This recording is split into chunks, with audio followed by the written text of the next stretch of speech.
E aí, turma, espero que esteja aí tudo bem com todos. Vamos agora para a nossa parte 2 da nossa aula um sobre a oferta de moeda, não é isso? Então a gente continua utilizando os capítulos um e 2 do livro aí de Cardim de Carvalho, Economia Monetária e Financeira. Então hoje a gente vai falar aí sobre, nessa parte 2, sobre a oferta de moeda, a gente vai falar sobre o balancete do Banco Central, a criação e destruição de base monetária, a liquidez dos agregados monetários, o balancete dos bancos comerciais e a criação e destruição aí de moeda ou de meios de pagamento, né? A gente vai especificar bem isso. O que acontece no início, quando estamos estudando economia monetária pela primeira vez, é normal a gente ter uma certa confusão, fazer uma certa confusão entre base monetária e meios de pagamentos. Então, se você ainda está inseguro, leia o livro, veja a parte 1 dessa aula, ok? E é claro, é sempre bom exercitar, né? Fazer exercícios que vocês podem encontrar aí em livros textos, em outros livros textos, em concursos anteriores, né? Por exemplo, na ANPEC também, provas anteriores da ANPEC. Fica a dica aí. Bom, então começando aí pelo balancete do Banco Central, aqui tem um exemplo aí do balancete estilizado aí do Banco Central, ok? Então a gente tem aqui o lado do ativo, as contas do ativo e as contas do passivo, né? Sempre lembrando aí, né, que da contabilidade, vocês estudaram contabilidade, né? Total do ativo tem que ser igual ao total do passivo. Então aqui é apenas um exemplo aí estilizado com as principais contas aí. Então, do lado do ativo, né, no balancete do Banco Central, a gente vai ter são os recursos, né, que o Banco Central tem disponível para fazer a política monetária e a política cambial. Então essas são as duas políticas que o Banco Central atua, né? Ok? Então tem aqui as reservas internacionais que ele usa principalmente para fazer, claro, política cambial. Então aqui são reservas de moedas estrangeiras. Então aqui tem dólar, euro e outras moedas, ok? Mas o principal, claro, são os dólares, né? Tem aqui os títulos públicos, não é emitido, né? A emissão dos títulos públicos é de responsabilidade do Tesouro Nacional, né? Mas o Tesouro emite esses títulos, mas quem trabalha com esses títulos e usa esses títulos para fazer política monetária é o Banco Central. Então ele tem aqui um volume de títulos que fica aí à sua disposição para que ele faça política monetária. Isso também já mostra que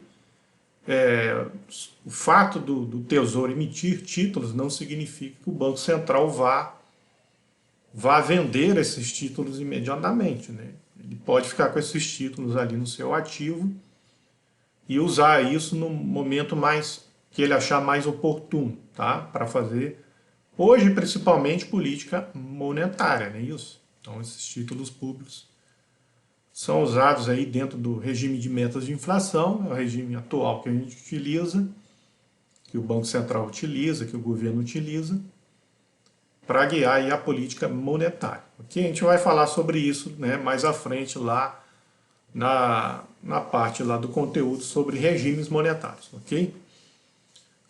Aqui tem aqui o redesconto, então aqui é volume de empréstimo, né, isso que ele realizou aos bancos, e tem a receber, né, isso, e outras aplicações. Então esse redesconto, essa política com títulos públicos, vocês podem ficar calmos que a gente vai, quando chegar na seção 3 do curso, sobre política econômica, regimes monetários, ok? A gente vai detalhar isso tudo, tá? Por hora a gente está aqui nessa primeira parte conhecendo, né, isso, como funciona o mercado monetário, as suas principais contas, seus principais tipos de moeda, aí, não é isso? E os balancetes, né? Então a gente vai passo a passo tomando conhecimento aí de como funciona então o mercado monetário, não é isso? Então do lado passivo aqui, você tem o papel moeda em poder do público, então aquilo que efetivamente foi para os bancos e que os bancos efetivamente disponibilizaram para os seus clientes e aquilo que efetivamente será multiplicado conforme o multiplicador, né, isso, monetário que a gente viu na primeira parte dessa aula, ok? Então já está descontado aqui desse papel moeda poder do público os encaixes, né? A segunda conta que são as reservas bancárias, então é daquele papel moeda emitido, aquela parte que o Banco Central reteve, né, que a gente viu também na primeira parte. Os encaixes compulsórios e os voluntários aqui, que os bancos mantêm aqui voluntariamente. Ok? A terceira conta aqui são empréstimos de organismos internacionais do exterior, como o famoso, né, Fundo Monetário Internacional, muito discutido, né, aqueles empréstimos dos anos 80, certo? Hoje já não é assim um grande problema aí para a política econômica do modo geral, né? A questão hoje da política econômica é a dívida interna, né? São essas dívidas dos títulos públicos, não mais aquela famosa, né, empréstimo lá junto ao FMI e outros organismos internacionais, mas eles ainda existem e se forem realizados entram aqui no passivo, e aqui outras fontes, certo? Então o balancete do Banco Central, como explica o cardinho aí, ele demonstra as principais funções aí do Banco Central, que a gente já relatou um pouco aí na primeira parte. Então, primeiro, ele é o emissor de papel moeda, né? Ele tem um monopólio. Então, a emissão de papel moeda está descrita aqui, né? No papel moeda de poder do público, e quando ele aumenta ou diminui as reservas, né? Isso, ele vai possibilitar aqui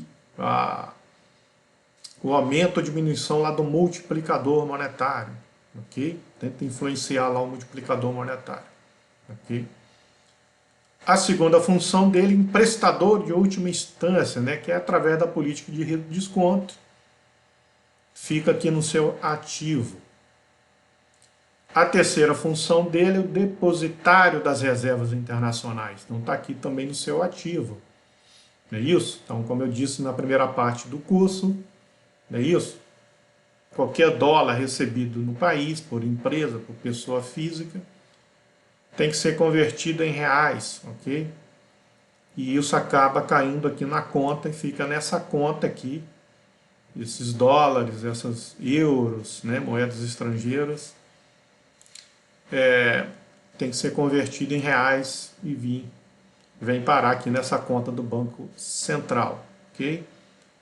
E a última que é com títulos públicos, ele financia os investimentos do governo, também controla a liquidez do sistema monetário. Então, essa é uma questão mais polêmica, não é isso?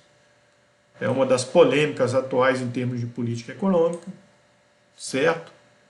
Porque pelas leis atuais, com títulos públicos, ele pode financiar investimentos, né, do governo. Ele não pode financiar gastos correntes do governo, ok, gente? E além disso, a gente tem um teto para isso tudo, que é a chamada lei do teto aí de gastos. Mas isso vocês vão estudar, então, estudando aí, junto com a disciplina de economia monetária, a disciplina de economia de setor público. Ok? Então, na disciplina de economia de setor público é que vocês vão estudar especificamente sobre esse assunto da lei do teto de gasto, né, responsabilidade fiscal, e essa questão de que o governo não pode emitir títulos, né, o Tesouro emite títulos, Obviamente, esses títulos entram aqui porque o Banco Central comprou esses títulos. Em troca desses títulos, deu moeda para o governo. Só que o governo não pode usar essa moeda como bem entende. Ok? Normalmente, ele só pode, por lei, para investimentos. Ok? Não pode usar essa moeda para cobrir déficit de gasto corrente. Ok, gente? Mas o mais usual é o Banco Central pegar esses títulos e controlar a liquidez no mercado monetário, ok, gente? E é para isso que, atualmente, dentro da estrutura, a gente vai detalhar isso quando chegar lá em regimes monetários, servem aí os títulos públicos, é para fazer política monetária, não é especificamente para fazer política fiscal, tá, gente? Ok? Então isso a gente vai falar um pouco disso aqui quando chegar lá na parte de regimes monetários. Mas vocês vão ver também com mais detalhes na disciplina de economia do setor público. Ok? Então essas são as principais contas e agora a gente vai para alguns exemplos de criação e destruição de base monetária. Prestem atenção, fixem bem isso. Uma coisa é a base monetária, outra coisa são os meios de pagamento. Então, o que o Banco Central pode fazer é aumentar ou diminuir ou manter estável a base monetária. Ou mesmo que a gente chamou na aula anterior também de papel moeda emitido. Ok? Ele não pode diretamente, né, ele tenta influenciar, mas não mexe diretamente nos meios de pagamento. Então, quem atua nesses meios de pagamento aí são os bancos, né? Principalmente os bancos comerciais, né? Ok? Então, lá, a multiplicação que ocorre são nos meios de pagamento. Então, a gente, para tentar começar aqui a entender, não confundir essas duas coisas, base monetária com meios de pagamento. E quando a gente fala multiplicação da base monetária, multiplicação monetária, ou muitos livros já preferem dizer, né, muitos autores já preferem dizer logo multiplicação dos meios de pagamento, que de fato o que ocorre, né, é a multiplicação dos meios de pagamento. Né? A base monetária ela aumenta ou diminui ou fica estável conforme a ação do Banco Central. Agora a gente pega sobre a base monetária e aplica aquele multiplicador, aí a gente vai ter o resultado com o volume de meios de pagamento que existem. Ok? Então são duas coisas distintas, mas a gente ao longo aqui da aula vai ficar claro. Ok? Então o primeiro exemplo aí, quando o Banco Central controla, faz uma política cambial, que é controlar a taxa de câmbio, mas ele utiliza para controlar a taxa de câmbio a oferta de títulos públicos. Então ele usa títulos públicos e não moeda. Então ele vai trocar dólar, por exemplo. Então, nesse caso aqui, quando a gente está tendo um ingresso mais elevado de dólares, né, no país, e aí o Banco Central ele não quer que isso afete a liquidez do mercado monetário. Então, qual é a opção que ele tem? Pegar título, emitir não, quem emite títulos é o Tesouro, ele pega os títulos que ele já tem no seu ativo do Tesouro, já comprou esses títulos do Tesouro, então ele vai pegar e vai vender esses títulos, mas vai vender por dólares, ok? Então ele pega esses dólares e dá em troca desses dólares, dá títulos do Tesouro. Então como é que fica aqui no ativo? Era 800 e 600, aqui é tudo hipotético, tá, gente? Valores hipotéticos só para fins didáticos, tá?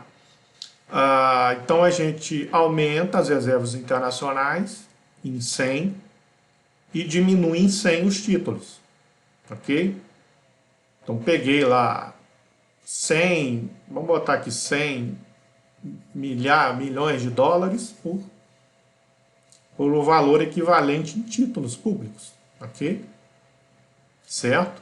Então isso aqui aumenta aqui em 100 as reservas, diminui em 100 os títulos, então não mexe no ativo, assim como não mexeu no passivo.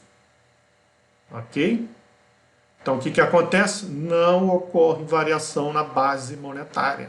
não teve qualquer efeito na base monetária, certo? Então, se ele faz a política cambial, que é o que o Banco Central usualmente faz, então lá na frente do curso, quando chegar na parte política econômica, eu vou falar mais sobre isso, né? Sobre as chamadas swaps cambiais, swap reverso, tá, gente? E aí vai ficar mais claro isso que eu estou dizendo aqui, como é que ele realmente faz detalhadamente essa política. Por hora, entendam isso. Então ele está trocando títulos por dólares, que está entrando em demasia no país. Não é o que está acontecendo atualmente quando eu estou gravando essa aula, tá? Agora, atualmente, ele estaria fazendo o inverso se quisesse controlar uma desvalorização abrupta da taxa de câmbio. Então, atualmente, no início aí da pandemia, houve uma desvalorização muito forte, então uma saída forte de dólares do país, e aí ele teria que se desfazer, na verdade, desfazer de reservas, em parte foi o que o governo fez, até porque hoje, atualmente, quando eu estou gravando essa aula aqui, setembro de 2020, ele detém um volume de reservas internacionais bem confortável, tá? Então, não há risco de acontecer hoje, por hora, né? Dado esse volume de reservas elevado, então, que deixa ele bem confortável, não há risco de acontecer, por exemplo, o que aconteceu em 99, quando no governo Fernando Henrique se praticava uma taxa de câmbio, não era fixa, né, mas era controlada, tinha ali bandas, né, cambiais, mas a gente vai detalhar esses regimes cambiais também mais à frente do curso. Mas lá houve o chamado overshooting, né? Depois a gente teve um outro overshooting também na eleição do Lula, mas aí por outras questões. Quando o Lula estava para ganhar, também houve outro overshooting na taxa de câmbio. Mas aí foi mais por questões de expectativa, o temor aí da eleição do Lula. Aí houve também uma fuga de dólares do país. Mas lá no Fernando Henrique foi porque ele foi praticando a taxa de câmbio, o controle da taxa de câmbio, e essas reservas foram se esgotando até o ponto que ele não tinha mais reserva para utilizar e teve que deixar o câmbio flutuar. Ok? Hoje a gente tem uma reserva aí bem confortável, e aí o governo optou aí, nessa última desvalorização, usar um pouco dessas reservas para controlar aí o câmbio, né? Mas a gente vai detalhar melhor essas questões do câmbio mais à frente, quando a gente falar de regimes cambiais e também das políticas econômicas mais à frente, ok? Então, nesse caso, não ocorre variação da base monetária. Ocorreria variação da base monetária nesse outro exemplo aqui, quando ele faz a troca de dólares por reais. Então, ele pega dólares e dá reais aos bancos, ok? Lembrando que os bancos já fizeram isso, né? Os bancos, quando o cliente chega lá, o cliente recebe, uma empresa ou mesmo uma pessoa física recebe alguma coisa em dólar, ela não pode manter depósito em dólares, né? Não é permitido ainda no Brasil. Então, o banco converte aquilo em reais. E, por sua vez, o banco tem que converter isso em reais junto ao Banco Central. Então, o que eu disse no exemplo anterior é que, para não mexer na base monetária, o Banco Central pode, em vez de dar reais, dar títulos públicos para os bancos. Mas se ele der reais, que esse exemplo aqui agora, e na verdade então exemplo 2, né? Então, se ele der reais, aí vai mexer na base monetária. Aí a gente tem que aumentar em 100 aqui e aumentar em 100 aqui. Então vai aumentar em 100 o ativo e em 100 o passivo. Ok? Então aumentou em 100 aqui, aumentou a base monetária. Ok? Obviamente, aumentando a base monetária, com a incidência do multiplicador, vai aumentar os meios de pagamento lá na ponta. Ok, gente? Então, nesse caso, aumenta aqui. Então, ocorre uma variação da base monetária. ok? O nosso terceiro exemplo é quando o Banco Central vende títulos públicos. Aí é um exemplo que vocês estão mais acostumados, né? Acho que desde Macro 2, quando a gente estuda ISLM-BP, que aí o professor tem que falar sobre o mercado de open market, né? O mercado aberto. É essa estrutura que está por trás, né? Daquilo que o professor explicou em Macro 2, não é isso? Então esse é um exemplo mais, eu acredito que já esteja mais vivo aí na mente de vocês, né? Então quando ele vende títulos públicos, então, a gente tem que diminuir aqui, porque ele está vendendo títulos públicos, então diminui em 100 aqui, por exemplo. Aumenta, desculpa, diminui o papel moeda e poder do público. Por quê? Então tem que diminuir em 100 aqui, de 700 para 600. Então diminui em 100 aqui, ok? E aí, o que aconteceu isso aqui? Ele vendeu o título, ele pegou esse papel moeda e ele, na verdade, ele destruiu esse papel moeda. Não é isso? Ok? Esse papel moeda, na verdade, ele não vai... por que não aumenta? Ele não pegou esse papel... Não, ele tá... Esse papel moeda está no passivo dele, porque esse papel moeda está em circulação. É o papel moeda em circulação. Então, está em circulação. Okay? Quando ele compra, pega esse papel moeda, okay? Ele tem que diminuir, não aumentar. Porque ele tirou o papel moeda lá do poder do público. Okay? Então ele está destruindo o papel moeda. Então ocorre redução da base monetária. Certo?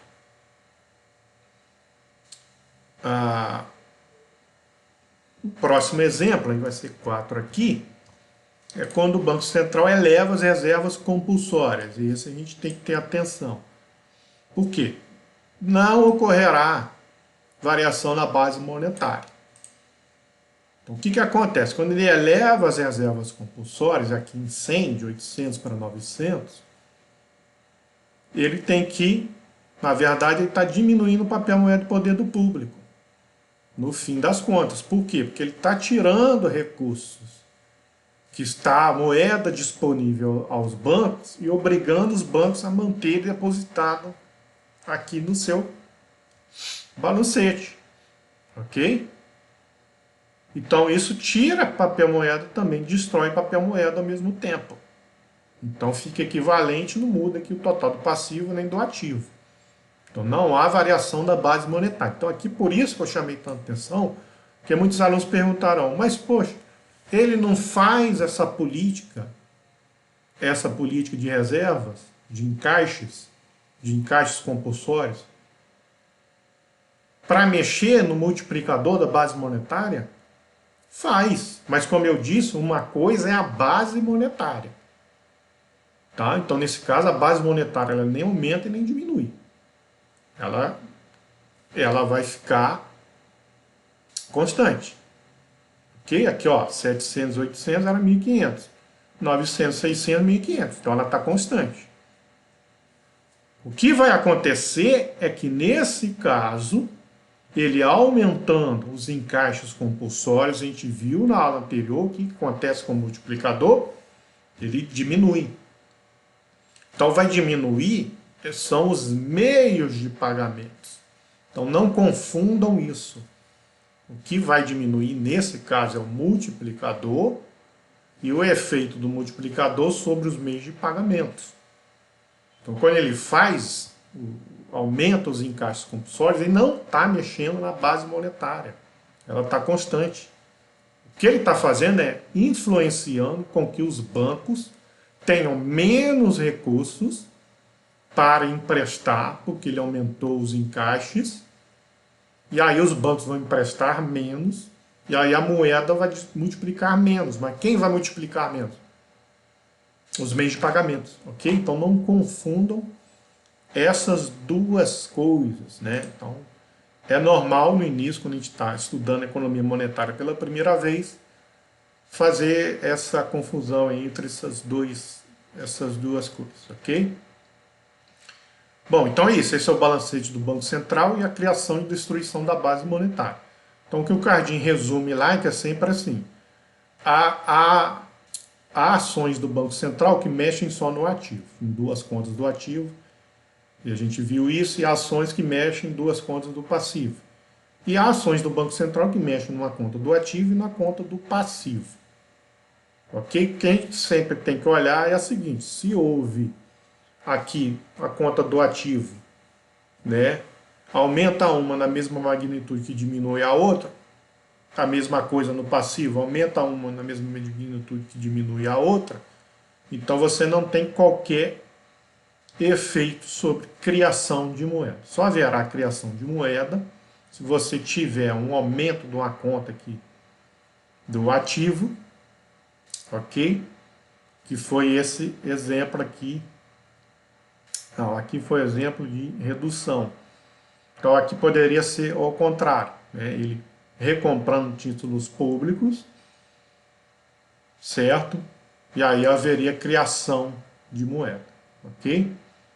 Então dê uma olhada lá no Cardim, mas eu prefiro, eu não gosto muito dessas, tem lá no Cardim ele explicando lá, mas enfim, eu não gosto muito, eu prefiro assim, quando eu vou resolver alguma questão, pensar efetivamente no que está acontecendo, porque aí você não erra, ok? Se você for partir para essa coisa meio decoreba, você vai, o ativo aumentou mais que o passivo aumentou mais que o ativo, você abre chance ao erro. Então, mas tem lá no Cardim lá um resuminho sobre isso. Eu prefiro pensar detalhadamente no que está acontecendo, porque aí você leva a zero qualquer chance de erro, ok? Só vai haver erro se você não entendeu efetivamente o que está acontecendo. Agora, se você entendeu as contas, rúbricas e a dinâmica entre elas, a chance de erro cai para zero. Por isso que eu prefiro mostrar os exemplos assim, e aí a chance de erro de vocês vai para zero, ok? Bom, próximo ponto, antes de entrar no balancete dos bancos, né, estilizado dos bancos comerciais, né, das instituições financeiras, aí depois a gente vai falar sobre criação e destruição de meios de pagamento. Então a gente precisa antes ter esse conceito de liquidez aí dos agregados monetários, né, dos tipos de agregados monetários que a gente possui. E aí vocês também já se atentem aí para os tipos de agregados monetários. Então o principal agregado monetário, e que tem liquidez por excelência, né, plena, é o papel moeda, ok? Ele é o que tem maior liquidez, claro, ele tem curso forçado, não é isso? As pessoas são obrigadas a aceitar, ok? Você tendo dinheiro, você pode comprar o que você quiser, ninguém pode recusar o seu dinheiro, ok? Então ele tem uma liquidez plena, né? Junto com ele é os depósitos à vista, ok? Então essa nomenclatura aqui é o que eu peguei a mais atualizada possível lá no site do Banco Central, tá, gente? Então vocês podem notar assim, professor, está um pouco diferente do que está no livro, ok? Não que o autor do livro errou, tá, gente? Mas o livro, com o tempo, esse livro é de 2007, né? Com o tempo algumas coisas ficam defasadas, né? Precisam ser atualizadas. Então peguei lá o mais atualizado possível lá no site do Banco Central. Então a gente tem aqui primeiro o M1, então papel moeda poder do público, e os depósitos à vista. O depósito à vista é praticamente dinheiro, que é só você ir lá sacar, fazer transferência, pagamento. Agora então com o chamado Pix, né? Eu comentei ontem o fim do DOC, do TED, mas o Pix é até mais amplo, né? Vai ser mais amplo. Que é essa nova modalidade que você vai poder fazer pagamento, né? Vai acabar aquele transtorno Não é isso? Você não poder fazer pagamentos, por exemplo, das suas contas no fim de semana. Aí tinha que ficar esperando chegar segunda-feira. Enfim, né? Enfim, a modernidade, né? Que já poderia ter sido aplicada já há algum tempo, né? Mas, então, assim, é praticamente dinheiro. Depósito à vista é praticamente dinheiro. A partir disso aqui, a gente vai seguindo para M2, M3, M4, seguindo uma ordem decrescente de liquidez. Então a liquidez é assim, então pensa em liquidez, é o seguinte, liquidez plena é o dinheiro. Então você precisa comprar alguma coisa, pagar alguma coisa, saldar alguma dívida. Aquilo tem que ser saldado em dinheiro. Então, dinheiro, papel moeda, é liquidez plena. Ok? Depósito à vista é quase dinheiro, é praticamente dinheiro, é só ir lá e sacar. É só ir lá e realizar o pagamento. Ok? Transferência. Como eu disse agora, com essa nova modalidade vai ser mais ágil e até no fim de semana e até de madrugada, não é isso? Se você quiser, tiver com insônia, não é isso? Vocês chegaram da balada, pode pagar uma conta, não é isso? Ok? Mas a partir do M2, M3, M4, essa liquidez vai diminuindo. O que significa liquidez? Liquidez significa você transformar alguma coisa rapidamente em dinheiro.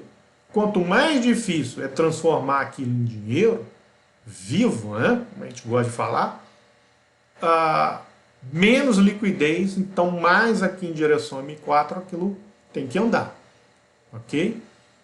Então o M2 é a soma do M1 mais alguns títulos ou algumas aplicações menos líquidas. Então, por exemplo, aqui entra em M2 o depósito de poupança. Aí vocês vão falar, nossa, professor, o que é a poupança M2 não é M1? Eu não posso ir lá sacar imediatamente e transformar em dinheiro? Pode.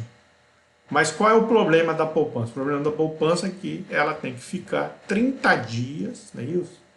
Depositada ali, né, isso na sua conta, na caderneta de poupança, 30 dias, senão não rende os juros prometidos. Então, se você tirar antes de 30 dias, você não vai ter os juros. Você perdeu. Então, esse que é o problema. Então, imagina você ficar 29 dias com dinheiro lá depositado e sacar. Você perdeu os 29 dias de esforço que você abriu mão de usar aquele dinheiro antes. Então ficar 15 dias, 10 dias, 18 dias, tempo que for, tem que ficar um mês lá depositado. Senão não rende juros para você. Então esse é o que leva a poupança a estar aqui no M2. Então, não que haja alguma determinação, alguma coisa que leve que você não pode sacar. Você pode. Mas você acaba se segurando, evitando sacar, porque senão não vai render os juros. Se não ficar 30 dias, ok? Outros títulos privados, mais líquidos, que são títulos aí que podem, por exemplo, render em menos tempo também. Outros tipos de títulos aqui, mas aí que precisam também, como a poupança, ficar um determinado tempo lá, ou esses títulos já tem que ficar 10 dias, 15 dias para poder render alguns juros, então eles passam a ter liquidez maior. Em termos de títulos, sempre vai ser assim, é o tempo que tem que ficar depositado para poder render juros. Então tem títulos de vários prazos de depósito, então quanto maior o prazo, não é isso? Maior que a gente chama maturidade, para que esse título te retorne juros, mais ele vem para M4. Ok? É só pensar assim. Então, títulos de curto prazo ficam mais próximos do M1, títulos de longo prazo ficam mais próximos de M4. Então, por exemplo, entram aqui em M3 as operações compromissadas com os títulos federais, lá, os títulos públicos federais, ok? E também alguns privados. Por quê? São títulos que precisam ficar um número de anos maior, né? 3 anos, por exemplo, depositado, e aí às vezes até mais tem de 10 anos, não é isso? Então, depositados lá para que você tenha aquele juros. Se você tirar antes, não é que é proibido tirar antes, né? Assim como a poupança, não é proibido você tirar antes.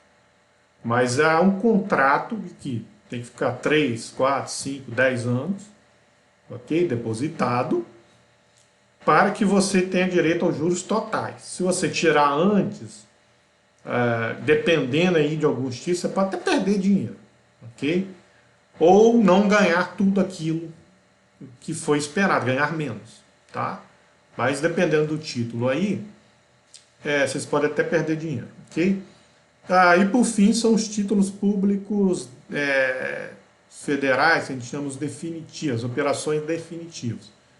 Então, os títulos públicos têm operações compromissadas, então é aquelas que o Banco Central ou um outro banco que vendeu, ele te dá esse prazo de 3, 4 para recomprar. Então ele garante a recompra.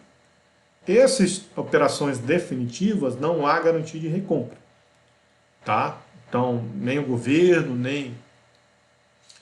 principalmente aqui, não vai garantir a recompra. Ele pode até comprar, mas ele não garante a recompra como é nas compromissadas, tá, gente? Então, na verdade, esses títulos, ele possui menos liquidez por conta disso, não há garantia de recompra, mas eles circulam, tá? Circulam, ok? Mas aí entram no M4, ok, gente? Então é isso. Esses são aí a questão da liquidez e dos agregados. Então vamos lá para o balancete do banco comercial. Então aqui os balancetes do banco comercial, lado do ativo, as contas do passivo. Então aqui nas contas do ativo são as aplicações dos recursos, né, do banco. Ele tem, então são as aplicações dele. Então aqui empréstimos ao setor privado. Então é que o banco emprestou a empresas, né? Empréstimos ao setor público, né? Aqui empresa, pessoa física e jurídica, tá? Empréstimo ao setor público, ok? Então algum empréstimo que ele fez para qualquer, né, municipal, estadual, federal, entra aqui.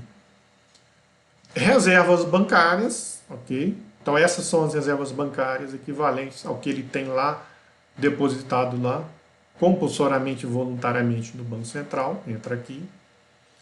Títulos públicos, aí são títulos que ele comprou, não é isso? Públicos ou privados de outros bancos, ok? Imobilizados e outras aplicações. Do lado aqui do passivo tem um depósito à vista, claro, dos seus clientes e depósito a prazo dos seus clientes. Empréstimos, aí é empréstimos que ele tomou, ok? Que ele tomou, né? Aqui não é diferente do empréstimo que ele fez. Então aqui, ok? Empréstimo dele junto aos seus clientes, a outros bancos, tá? Aquilo que a gente falou, por exemplo, que são as duas modalidades, que quando ele precisa de liquidez, um banco fica sem liquidez momentaneamente, durante uma hora do dia, ele pode ou fazer empréstimo junto a outro banco, isso tudo intermediado pelo Banco Central, a gente vai detalhar isso lá na frente, na parte política econômica. Ou ele pode fazer o redesconto, né, que aí é o empréstimo com o Banco Central. Ok, gente? Certo?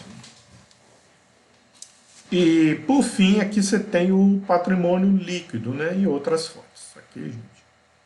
Então vamos lá para a criação e destruição de moeda ou meio de pagamento. Né? Então está aqui, criação e destruição de meios de pagamento. Então dizemos que a criação de moeda ou de meio de pagamento quando acontece um aumento do volume de M1. Então a criação quando eu estou transformando um M4, um M3, um M2 em M1. Então pensem sempre assim. Então sempre na questão você tem que identificar. Não, isso aqui é M1, isso aqui é M2, isso aqui é M3 ou é M4? Então o que eu estou transformando? Eu estou transformando de M4 para M3? Não houve criação de moeda. Eu estou transformando de M4 para M1? Nossa, eu consegui vender um título definitivo né? Uma operação definitiva, troquei por dinheiro. Então você transformou um M4 em M1. Você criou moeda. Houve criação de moeda. Ok? Certo? Então, é a primeira coisa que a gente tem que pensar. Então, vamos lá. Então, uns exemplos aqui. Uma pessoa deposita R$ 100 em sua conta corrente. Então, o que ela fez? Esses R$ 100 era o quê? Papel, moeda. Esses R$ 100 era papel, moeda e poder do público. Ok? O que ela fez? Ela transformou em depósito na sua conta corrente, que é depósito à vista. Então, o que ela fez? Ela pegou uma conta que era M1 e transformou em uma conta que é M1. Então, não houve criação de moeda e nem destruição. Nem criação e nem destruição. Ok? Então, já estava aqui, trata-se de uma troca de papel moeda de M1 por M1. Ok? Então, não houve nem criação nem destruição de moeda. Agora, se essa mesma pessoa deposita R$ 100, que era o quê? Papel, moeda e poder do público, ok? Em uma aplicação da caderneta de poupança, ok? Essa caderneta de poupança, ela é o quê? M2. Enquanto aqui o papel moeda é M1. Então está aqui, trata-se de uma troca de papel moeda M1 por depósito a prazo M2. Então a destruição, eu transformei M1 em M2, então sempre que eu transformar em um M2, ou em M3, ou em M4, a destruição, então destruir, do ponto de vista dessa pessoa aqui, tá, gente? Essa pessoa que fez o depósito, desse ponto de vista dessa pessoa, certo? Então, nesse caso, a destruição de moeda. Porque você sempre transformar M1, M2, M3 ou M4, você está destruindo a sua moeda, a moeda que você possuía. Ok? Oh, desculpa. Não acabou ainda não, tá, gente? Tem mais dois exemplos para a gente finalizar essa segunda parte da aula 1. Então, vamos lá. O banco adquire de seu cliente títulos da dívida pública. Tá? Aqui eu nem coloquei, vou botar aqui, operações definitivas. Operações definitivas, tá? Que aí por isso que eu botei M4 aqui. Então, trata-se de uma troca de M1, tá? Porque o banco pegou parte do dinheiro que tinha de depósito à vista dos seus clientes e transformou em M4. Ok? Então, ele, na verdade, quando o banco adquire, ele está pegando depósito à vista, que é M1 para adquirir. Se ele adquirisse isso com recursos próprios, aí seria diferente. Poderia ser diferente, né? Por exemplo, aqui, vou botar ali no balancete, né? Se ele tivesse algum tipo aqui de utilizar, se aqui não pode utilizar, enfim, ele vai utilizar, na verdade, mesmo sempre os depósitos à vista. Então ele pega os depósitos à vista, M1, e adquire essas operações definitivas, que é M4. Ok? E aí isso trata-se, então, troca de M1 por M4, então a criação de moeda. Ok? Por fim, o banco compra dólares de uma exportadora, está fazendo aquela conversão. Então, o primeiro movimento, quando o banco compra dólares, Então ele está comprando com depósito à vista, que é M1, e troca isso por divisas estrangeiras. Normalmente as divisas estrangeiras elas não têm uma classificação, vocês viram ali, que elas não têm uma classificação própria, até porque na verdade no fim das contas elas não possuem uma classificação dentro dessa escala aqui, porque o Brasil não é uma economia dolarizada, então no fim das contas isso vai parar lá no balancete do Banco Central, como a gente viu. Então não há uma classificação para os dólares, mas efetivamente você vai estar destruindo moeda nesse caso, tá, gente? Então essa seria a resposta, já que não há uma classificação exata aí para os dólares, ok? Tá bom, gente? Então essa foi a segunda parte da nossa aula. Espero aí ter mais uma vez contribuído aí para o conhecimento de vocês dentro da nossa área de política de macroeconomia, né? Que vocês estão finalizando aí, essa é a última cadeira dentro da área de macro, a não ser que vocês ainda façam alguma optativa aí da área de macro, não é isso? Mas obrigatoriamente essa é a última cadeira, não é isso? Então espero aí estar contribuindo aí mais uma vez. Nosso curso ainda vai ter várias aulas, né? Mas sempre agradecendo aí a paciência aí de vocês, né? Isso, e a atenção. Obrigado, gente, e um forte abraço, até a próxima aula.